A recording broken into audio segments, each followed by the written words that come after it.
When I started learning guitar, I did not use the cage system at the time. I used this method called The Mechanics of Metal by Peter Green, first published in 1986. Okay, I remember this is a series of 5 books. I had books 1, 2, and 3. This series is now out of print, but I managed to find some PDFs online, and let's examine what's inside.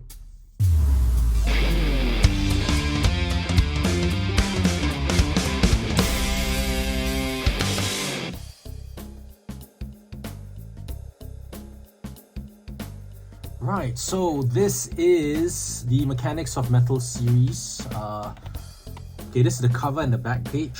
I remember the guy with the flying V. Lesson 1 talks about heavy metal chord guide. Lesson 2, total scales and modes. Lesson 3, techniques and exercises. Lesson 4 covers tricks. Lesson 5, 100 versatile licks and runs. I had only lessons 1, 2, and 3. Each lesson was a book in and of itself. Okay, let's take a look. Lesson 1. Lesson 1 talks about chords, okay, in a heavy metal context. Okay, it begins with the theory of, I guess, notes. I remember learning from this book, theory did not require the use of your staff notation, which is kind of cool because for many of us guitarists starting out, right, we don't really know anything about music theory. So by presenting it in terms of alphabets and in terms of paragraphs that we can read, all right, this sort of like makes it easy to learn the chord theory in this case. Okay, so interestingly, okay, so the chord diagrams are presented in a vertical, I guess, vertical fretboard orientation. So I recognize this as example 1 as being E major shaped bar chord. Example 2 is E minor. Example 3, yeah, that is sort of like the power chord. Example 4 is your A shape. Example 5 is, I guess, A minor shape in the power chord. So what we can learn from here, the power chord consists of your, I guess, the bottom 3 notes, which is your root, your fifth, and then the octave of the root.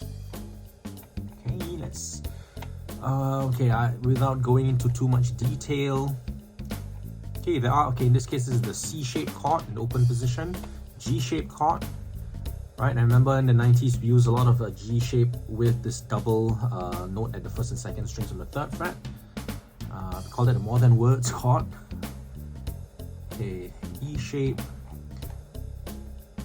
Okay, to be fair, I guess because the book is called The Mechanics of Metal, this series is targeted for I guess, metal and rock guitar players. I was one such when I was beginning, right? So yeah, it didn't really go so much into, I guess, tensions and all of that. All of that I learned pretty much later. Okay, so book 1 is all about the basic power chords and the basic shapes. There's no mention of caged in here. They give you the formulas. Okay, even it's interesting, they give you even a major 7th formula. Okay, I'm pretty sure I did not understand any of these formulas back then when I was learning. This all came later. Okay, so let's see what other books are about. Okay, so we have lesson 2, book 2. This is where I learned all my scales from. So quickly, let me see. So there's a lot of... Okay, so it begins... This book begins with the scale theory, again, without the use of your staff notation. So it's all in terms of alphabets, okay? It starts off with the blues scale, diminished scale, harmonic minor scale. Normally, your diminished scale, harmonic minor would come later. Okay, so it talks about your 1, 2, 3, 4, 5, 6, 7, and 8 chords in 1 octave. Now, let's skip forward because I want to check out the scales. Okay, here we go. Okay, so the first scale that they introduced in terms of the scale fingerings is the minor pentatonic scale, followed by the blues scale, which just adds another note, the flatted 5th, into the pentatonics, right? And then the major pentatonic. Okay, so let me zoom in on this. So the first thing I remembered, the major pentatonic and the minor pentatonic, the shapes are actually exactly the same. Right, so if we take a look, okay, this is the major pentatonic. Let's just zoom in on, okay, so pattern 1 of the major pentatonic. Okay, so we look at that shape. Now, if we take a look at the minor pentatonic, right, it's actually pattern 2. It's exactly the same shape. So one of the first things that I figured out from the mechanics of metal is that the scales are the same. It is just the, I guess, the context that you use it and how you use it. So ultimately, there are 5 pentatonic shapes, both major and minor. Okay, so let's get back. Okay, next tone. Okay, so now the other thing I remember about the mechanics of metal, it talks about the major scale and teaches them in terms of modes. What a mode is, according to this method, is just the major scale starting from a different root. So it tells you that if, like, say, your major scale starts from the first note, which is your root note, right, then they would call it Ionian. If it starts from the second note, that's Dorian, third note is Phrygian, and so on and so forth, okay?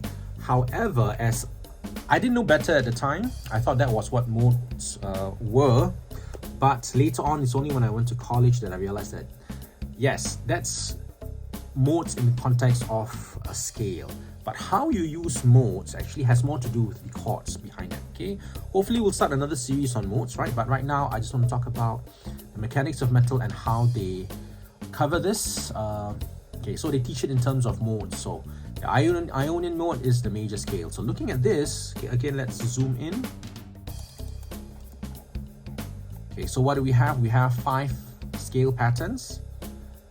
And we have the entire fingerboard, the infinite fingerboard. So these are the 5 patterns that I guess stuck with me.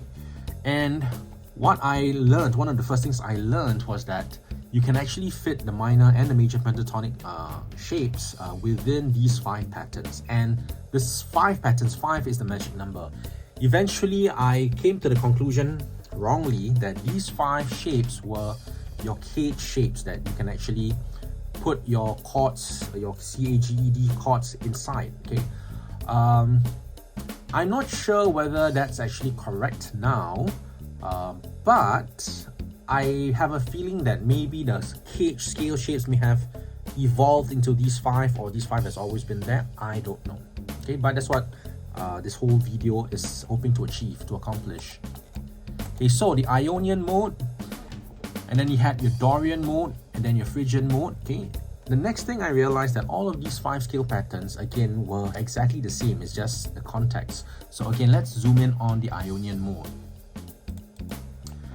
Right, so if we started on pattern 1 of the Ionian mode, right, that means if we started on this scale fingering, that would be the Ionian mode. But if we were to zoom down, right, pattern 1 for your Dorian mode looks completely different. However, the pattern 1 of Dorian is the pattern 2 of Ionian, okay? So that's pretty obvious for most of the advanced guitar players, but I think if you're learning, if you're starting out, you might be a little confused when it comes to modes. So the mechanics of metal method essentially teaches you, okay, if this was the major scale, the pattern 1 would be your Ionian mode, pattern 2 would be your Dorian, right, and pattern 3 would be your Phrygian, pattern 4 would be, okay, in this case, okay, I gotta stop here. Let me just clarify something. Okay, if we were taking a look at pattern 1, if we started off on the root note, okay, this is not clear enough, but okay, the root note of pattern 1 is actually this note. That would be your root. Okay, and that's the other thing about the mechanics of metal, they were quite big on the root notes. So if we started on the root note, then you're in Ionian, okay? However, there are 2 notes that you can start from over here, right? If you started off on this note, then you're not on Ionian, you're starting on the note, the mode before Ionian, okay? So let's get back to that in a little bit. Moral of the story, there are 2 notes or more that you can start from on each scale pattern. Okay, so when it comes to Dorian, right, so this note is the same as this note. So that's the second note of your major scale. So that's why pattern 2, your starting point is only 1. That we call this your Dorian. Pattern 3 is your Phrygian, because this 2 notes over here are these 2 notes over here, just in a different position. Okay, so if you start from this note, that means you're on your Phrygian. If you start on this note, right, you're playing the next note, okay, which is your Lydian. Okay, if you don't understand modes so far, don't worry. All that we need to take away from this is that there are 5 scale patterns. Some of these patterns may have dual names. Okay, case in point, pattern 3, you can consider them your Phrygian or your Lydian scale, right? I usually think of it as a Phrygian. Okay, now let's move on to pattern 4. Okay, pattern 4, there are 2 notes here. This note here corresponds to this note. Okay, so that means this would be the 5th note of your scale. So therefore, pattern 4 is your Mixolydian. Why do we not consider this as your Lydian? Because if you want to put Lydian, right, we have to start off on pattern 3 on the 2nd note. Yeah. Okay, so recap. Pattern 1 is your Ionian. Pattern 2 is your Dorian. Pattern 3 is your Phrygian. Okay, then we're going to skip one, which is the Lydian one. Now pattern 4 is your Mixolydian. Okay, now pattern 5. Okay, pattern 5, this starting root note corresponds to this note on pattern 4. So therefore, pattern 5 is the 6, begins with the 6th note of your scale, and therefore this is your Aeolian. Let us recap. Pattern 1, Ionian. Pattern 2, Dorian. Pattern 3, Phrygian. We're going to skip your Lydian. Go to pattern 4, that's Mixolydian. Pattern 5 is your Aeolian. Okay, so in fact, those are all the 5 patterns, and you can fit all of your cage shapes within here. But what happened to mode 7? Okay, so mode 7 is your Locrian. Okay, as you can see, if you start pattern 5 on the 2nd note, right, which is this guy, then you're playing Locrian. But you can also start Locrian in pattern 1 with your 1st note. Okay, so therefore that means pattern 1, you can consider them as your Ionian / Locrian pattern. Okay.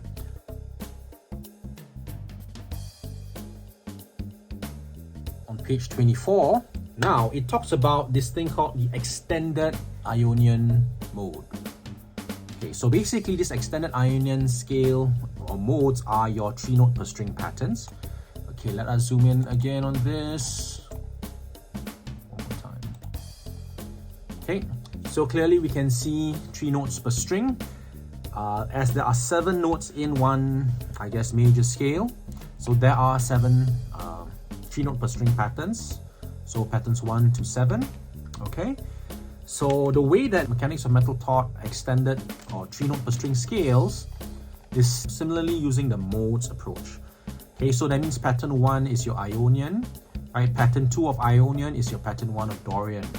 Pattern 3 of Ionian is pattern 1 of your Phrygian, and so on and so forth. So therefore, again, although it's not explicitly mentioned in the book, you can come to the rational conclusion that pattern 1 would automatically be Ionian, pattern 2 would naturally be Dorian, pattern 3 Phrygian, pattern 4 Lydian, so on and so forth. Okay, so far the main takeaway that we got from the Mechanics of Metal when it comes to the scale fingerings, you have 5 basic scale patterns for the major scale. You have 7 3 note per string patterns for the major scale.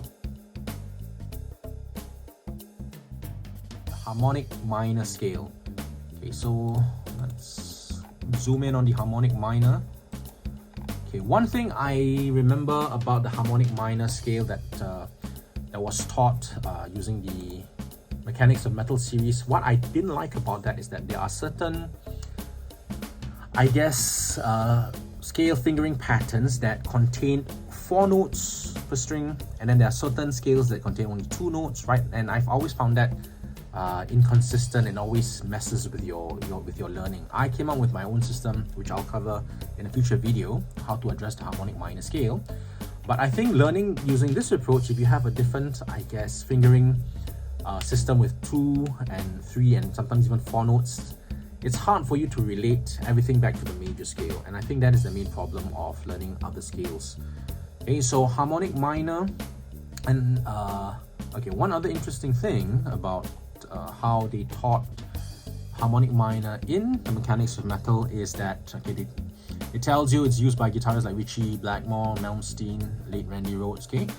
But the approach that they teach and how to use the harmonic minor scale is basically based on the triad. Say for instance, you have an A minor triad, you can use an A harmonic minor over that, okay, because a triad only has the 1, the 3rd and the 5th, so it completely ignores the 7, and you're hoping that the 7th note will be used from the harmonic minor scale to add that color. Okay, in jazz it's obviously different. The 7th note actually plays a very important part. Okay, but because this is mechanics of metal, right, it's for metal guitarists, I can understand where they're coming from, right? So a good example where a song like that is Sweet Child of Mine, the guitar solo, right, where Slash actually used the harmonic minor scale over the power chord.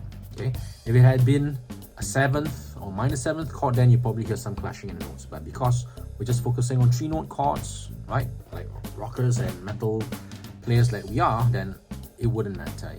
Okay, moving on. Next. Okay, so we have the melodic minor scale. So that comes after harmonic minor. Okay, by now you'd realize the melodic minor and the harmonic minor scale, the fingerings are completely different from the major scale and from each other. Okay, for the longest time I had difficulty trying to, I guess, reconcile the melodic minor, the harmonic minor scale with the major scale, and I think this approach sort of like made me think that they're all 3 different scales altogether. But I've come up with a way to actually relate all of it back to the major scale, so that makes your learning easier. Okay, so I will talk about that once we come to the melodic minor scale in this series. Okay, then it goes into the diminished scale. Okay, I have to be honest, I didn't really understand the diminished scale through this book, and I think that's it. So book 2 ends with, yeah, the diminished scale. So let's recap. It covers the 5 patterns of the major scale, the 7 patterns of the 3 notes per string scales. It teaches them using the concept of modes. Okay, it teaches the harmonic minor scale, the melodic minor scale, and then the diminished scale. We also had the minor pentatonic and the major pentatonic, and then the blues scale.